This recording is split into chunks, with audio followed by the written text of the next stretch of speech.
प्रत्येक पालक आपल्या पाल्याच्या उज्ज्वल भविष्यासाठी झटत असतो, धडपड करत असतो.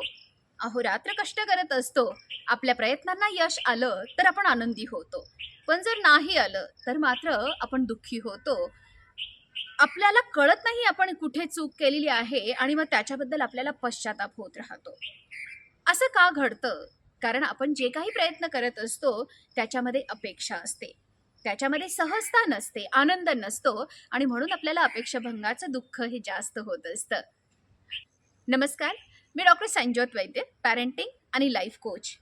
आज आपण बघणार आहोत एक पालक म्हणून आपल्या पाल्याच्या प्रती आपली काय भूमिका असली पाहिजे आणि त्यांचं संगोपन करताना आपल्याला कोणत्या गोष्टीची काळजी घेतली पाहिजे.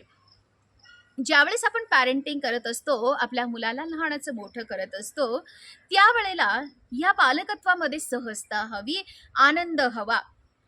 तो आनंदाने जर तुम्ही काही गोष्ट करणार असाल तर नक्कीच ते मूल खूप चांगल्या प्रकारे आपण डेव्हलप करू शकतो.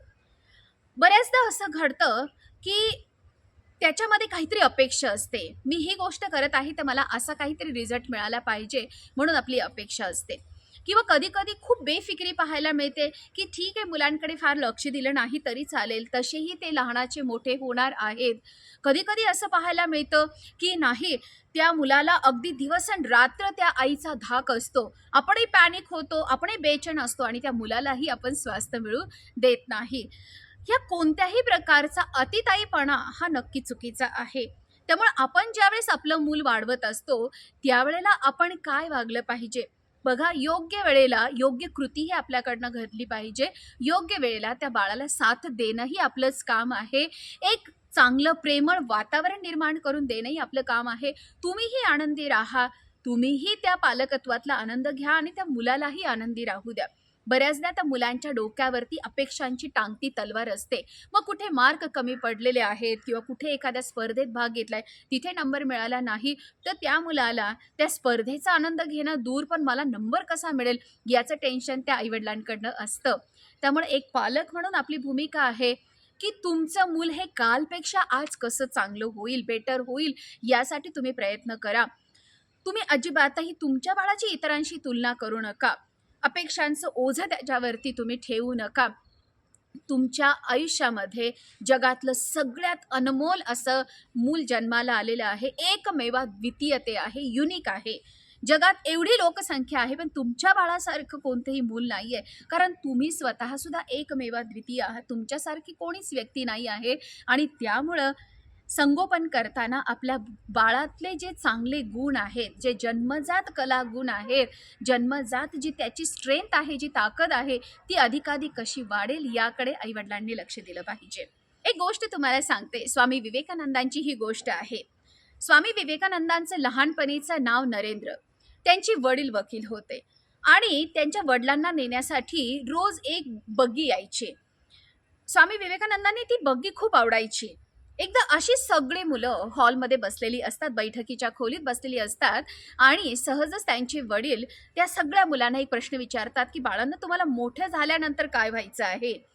प्रत्येक जण सांगतो, कोणी डॉक्टर होणार आहे, कोणी वकील होणार आहे, कोणी आणखीन वेगवेगळ्या गोष्टी सांगतात. ज्यावेळेस स्वामी विवेकानंदांना हा प्रश्न विचारला जातो त्यावेळेला मात्र त्यांना जी पहिल्यापासून उत्सुकता असते त्या कोचवानाची, ते म्हणतात मला कोचवान व्हायचंय आणि सगळी मुलं आणि सगळे मोठे हसायला लागतात.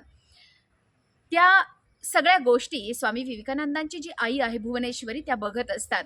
त्या विवेकानंदांना बोट धरून आतल्या खोलीमध्ये नेतात. त्या खोलीमध्ये एक चित्र लावलेलं असतं कुरुक्षेत्रावरील गीता सांगणाऱ्या कृष्णाचं आणि अर्जुनाचं. त्यावेळेला ती भुवनेश्वरी मातांनी स्वामी विवेकानंदांना जो संदेश दिलेला आहे तो अत्यंत महत्त्वाचा आहे. त्यांनी सांगितलं, नरेंद्र, तुला कोचवान व्हायचं असेल, तुला सारथी व्हायचं असेल तर तू नक्की हो, पण तू श्रीकृष्णासारखा सारथी हो, जो जगाला मार्ग दाखवेल. आणि खरंच स्वामी विवेकानंद यांनी आध्यात्मिक क्षेत्रात खूप मोठं काम केलं आणि अनेक लोकांचा जीवनरथ योग्य दिशेने कसा पुढे न्यायचा याच्यासाठी त्यांनी मार्ग दाखवला. तुम्हाला कल्पना नाहीये, या जगाला मार्ग दाखवणारी एक दिव्य शक्ती, एक प्रचंड शक्ती तुमच्या सानिध्यात लहानाची मोठी होत आहे. जिजाऊ आईसाहेबांनी शिवराय घडवले आणि त्या शिवरायांनी जनतेचं राज्य घडवलं.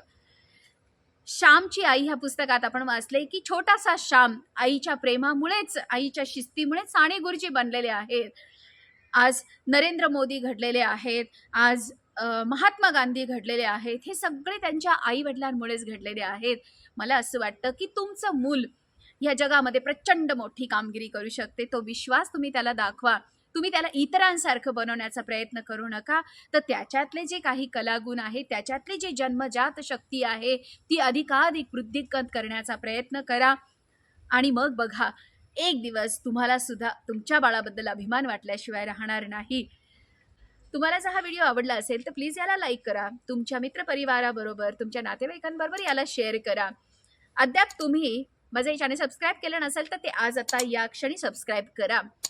आणि 11 ऑक्टोबर 2023 पासनं उलगुडिया रहस्य सर्वोत्कृष्ट आयुष्याचं या कोर्सचे नवीन बॅच सुरू होणार आहे. त्यासाठी तुम्ही ॲडमिशन घेऊ शकता. या कोर्सच्या माध्यमातनं तुम्ही तुमच्या नातेसंबंधांवरती खूप चांगलं आणि सकारात्मक काम करू शकता. मग याच्यामध्ये आईवडिलांचं नातं कसं हवं, आईवडिलांचं आणि मुलाशी नातं कसं हवं, किंवा इतरही तुमच्या आयुष्यात जे महत्त्वाचे घटक आहे ते सगळ्यांबरोबर आपलं नातं कसं हवं, याच्यावरती आपण खूप चांगली सकारात्मक चर्चा करत असतो. अनेक लोकांना आपल्या नात्यामध्ये मधुरता त्यामुळे निर्माण करता आलेली आहे. जर तुम्हाला ॲडमिशन घ्यायचं असेल तर डिस्क्रिप्शनमध्ये मी त्याची लिंक टाकत आहे. त्याच्यावरती जाऊन तुम्ही आज आता या क्षणी तुमच्या आयुष्याला कलाटणी देऊ शकता. धन्यवाद.